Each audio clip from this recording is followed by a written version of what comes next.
Magnituds elèctriques, llei d'Ohm. Quina intensitat circularà per un corrent en el qual hi ha una resistència de 2 ohms i una tensió de 9 volts. 4 passos. Primer pas, dibuix i dades.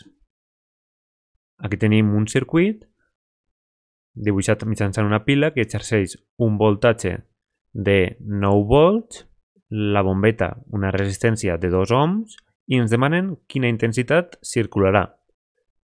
Hem dibuixat el circuit amb un sentit convencional de circulació dels electrons. Segon pas. Equació. Apliquem la llei d'Ohm, que ens diu que la tensió és igual a la intensitat per la resistència. Què coneixem? Coneixem el voltatge i la intensitat. Coneixem el voltatge i la resistència. Hem d'aïllar la intensitat. Doncs, equació de primer grau, el que està multiplicant passa a l'altre costat dividint. D'esta manera deixarem a soles la intensitat, que és la magnitud que ens interessa calcular. Som-hi, anem allà. Passem la R, resistència, dividint a l'altre costat. Ja ho tenim. Ara, és el mateix escriure aquesta equació que aquesta, a l'inrevés. Fixem-nos. És una igualtat i el que ens diu que l'increment de potencial, la diferència de potencial dividit de la resistència, és igual a la intensitat. És el mateix, per tant, escriure intensitat igual a diferència de potencial dividit de resistència. Però és una forma més estètica, aquesta.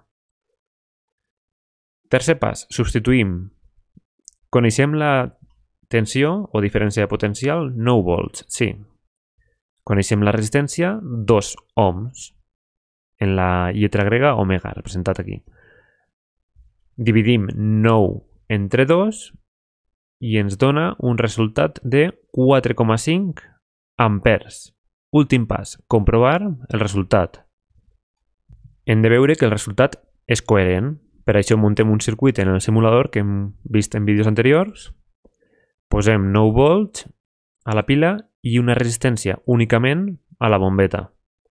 L'únic element del circuit que oferirà resistència al pas dels electrons serà la bombeta. 2 ohms.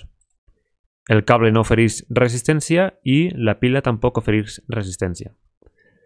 Per a mesurar la intensitat, agafem l'amperímetre, que el tenim així, l'arrosseguem al mig de la pantalla i projectem l'amperímetre en qualsevol part del cable conductor, o fins i tot en la bateria o en la bombeta.